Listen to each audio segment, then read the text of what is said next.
ማህበራዊ ሚዲያ በፈረንጆቹ 2000ዎቹ መጨረሻ ሲጀምር መረጃዎች በፍጥነት የሚሰራጩበትን እድል ፈጠረ። በዓለም አቀፍ ደረጃ በሰዎች መካከል ማህበራዊ ትስስርንም ለማጠናከር የሚያስችል ሆነ። ትምህርት፣ ጤና፣ ኢኮኖሚና ሌሎች በርካታ መስኮችም አሁን ላይ ያለ ማህበራዊ ትስስር ገጾች የሰመሩ አይደሉም። ታዲያ ማህበራዊ ሚዲያን ለበጎ ዓላማ ከተጠቀሙበት ዘርፈ ብዙ ችግሮችን በማስወገድ የማህበረሰብ ለማህበረሰብ ግንኙነቶችን ለማጠናከር ይረዳል። ይሁን እንጂ ከዚህ በተቃራኒ ጽንፍ የያዙ ሀሳቦች የሚራመዱበት በህዝቦች መካከል ቅራኔ እንዲፈጠር የሚሰብኩ መረጃዎችም በስፋት ሲሰራጩበት ይታያል። ማህበራዊ ሚዲያ ባለሙያዎች ከነጣጣይ ትርክት ይልቅ የሀገርን ገጽታ ይበልጥ በሚያጠናክሩና የህዝብን አንድነት በሚገነቡ ጉዳዮች ዙሪያ ይበልጥ መስራት እንዳለባቸውም ይነሳል። አንድ ሚዲያ ራሱ ሚዲያ ይባላል። የኢትዮጵያ ሚዲያ አይደል? የአሜሪካ ሚዲያ፣ የሩዋንዳ፣ የኬንያ ሚዲያ ስትይ የሆነ ማንነት አለው አይደል?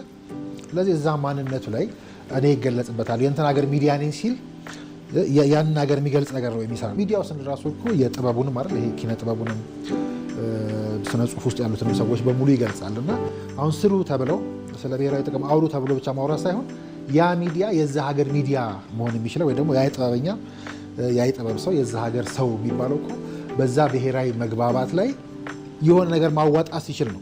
አንድ የጥበብ ሰው በይው፣ አንድ ጋዜጠኛ በይው፣ አንድ የሚዲያ ተቋም በይው ብሔራዊ መግባባት ላይ ብሔራዊ ትርክት ላይ ካልሰራ ሀገር የሌለው ሚዲያ ይሆናል ማለት ነው። የትኛውም ሚዲያ የትኛውም ዘጋቢ መቼም ሀገር አለው። ስለዚህ ያቺን ሀገር የምትግባባበት፣ ያቺ ሀገር የምትገለጽበት፣ ያቺ ሀገር የጋራ ቋንቋ ኖራት የምትቆምበት የዛ ሀገር ሚዲያ ነኝ ማለት የዚህ ሀገር ጋዜጠኛ ነኝ የዛ ሀገር ዜጋ ነኝ ጥበበኛ ነኝ ማለት ራሱ ስለሚያኮራ ማለት ነው። ሀገራት የሚሰራውን በዛ ስለሆነ ማህበራዊ ሚዲያ ብሔራዊ ጥቅምን በማስከበር ብሔራዊ መግባባትን በመፍጠርና አሰባሳቢ ትርክትን ለመገንባት ያለውን ገንቢ ሚና በአግባቡ መጠቀም እንደሚገባም ተገልጿል። ሀገሪቱ ከምን ጊዜውም በላይ አሁን በዚህ በብሔራዊ መግባባት በብሔራዊ ጥቅም ላይ በብሔራዊ ትርክት ላይ መስራት ያለባት ጊዜ ነች። መቅደም ቢኖርባትም ያለችውን ሀገር የመሸርሸር ስራ ከምን ጊዜውም በላይ በከፋ ሁኔታ በእኛ ስም የሚሰሩ ለዛ ነው ኢትዮጵያዊ ናቸው የሚዲያዎቹ ብለን እንድንጠይቅ። በጣም የጋራ ጉዳይ የሚባሉ ጉዳዮች ላይ እንኳን መግባባት ማንችል ሰው ነው። አድዋን የሚያክል ታሪክ ሰርቶ አድዋ ላይ እንድንከፋፈል የሚያደርግ ቲንኪንግ በዚህ ዘመን ቆሞ ማየት ሊያስደነግጠን ይገባል። ከምን ጊዜም በላይ ብሔራዊ መግባባት ላይ መስራት ያስፈልጋል። የምክክር ባህል መፈጠር አለበት።